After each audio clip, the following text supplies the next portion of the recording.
Hi Basketball, Hunter Academy of Sport athletes. We've just got a bit of a quick rundown of some recent testing information to give you a bit of an idea about how to digest some of your results. So up the top left there, there's two spider diagrams. It's got squat mechanics and movement screening as the headings. Just to give you a quick bit of a run through, we'll run around clockwise so you can see what all these things mean. So it's got there in the squat mechanics, parallel tibia to trunk is a bit of an idea of your calf flexibility and your squatting mechanics. Then it's got VLL and VLR, so valgus loading left and right. To understand how these score, basically if you have 0 it means that there's pain, 1 is poor, 2 is fair, 3 is good. So the larger your spider web, the better.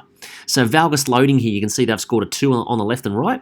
VSL and VSR is valgus squatting, right and left. So that gives you an idea of your hip stability and ankle flexibility on the right and left sides. So you can see this one on the right they've scored a 2, left they've scored a 1, so a bit of a difference here right to left. And on neutral spine gives you a bit of an idea about your core stability. So ideally we want a neutral spine score that's pretty high, where you can understand that if there's a better neutral spine, you have better posture and you can transfer load better through the body. Moving on to movement screening.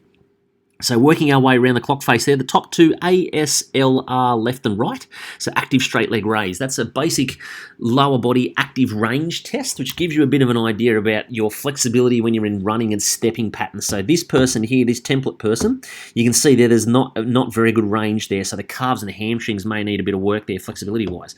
Next one down the bottom there, shoulder mobility left and right, so to have good flexibility for overhead reaching is really important. So the left and right sides are both a 1, so some work needed there. Thoracic range of motion left and right. So that's thoracic rotation, so turning your trunk right and left sides.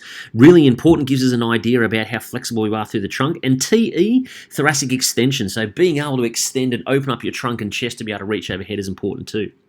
Moving on to the top right there, it's got 5, 10, 20 metre sprint, and you can have a bit of an idea about, there's your individual scores in the blue, and the regional expectations in the orange, and the state expectations in the grey. So this person here, you can see for 5 metre sprint, they've done pretty good. They're ahead of the regional expectation. Same as the 10 metre sprint. You can see 1.77 is pretty quick. Under 1.8 is a good regional expectation. 1.7 is very quick actually for 10 metres. So high expectation for state. And on to the 20 metre sprint, where you can see there the regional Hunter Academy of Sport expectation is about 3.1. So this particular athlete is pretty closer to 3.16. Moving on to the bottom left there, the 10.55 was the one change of direction agility test, where you can see the regional expectation is about 2.35. State is a 2.2. This athlete scored a 2.6. And the vertical jump, which is just a 2-foot jump, you can see their regional expectation about 60 centimetres. State's about 70. So of course, the jumping athletes, basketball and volleyball, we expect quite a good vertical jump. 54 is not bad, but needs a bit of work there. You can see definitely some things to pick up in the squat mechanics and movement screening may actually help the vertical jump off 1 leg and 2 leg to improve quite a bit there. So if you have any other questions, there's information down the bottom in the feedback there, gives you a bit more of an understanding of what to refer to. And you can always come back to Hunter Academy Sports Strength staff and we can give you more information about training and your testing and your movement programs.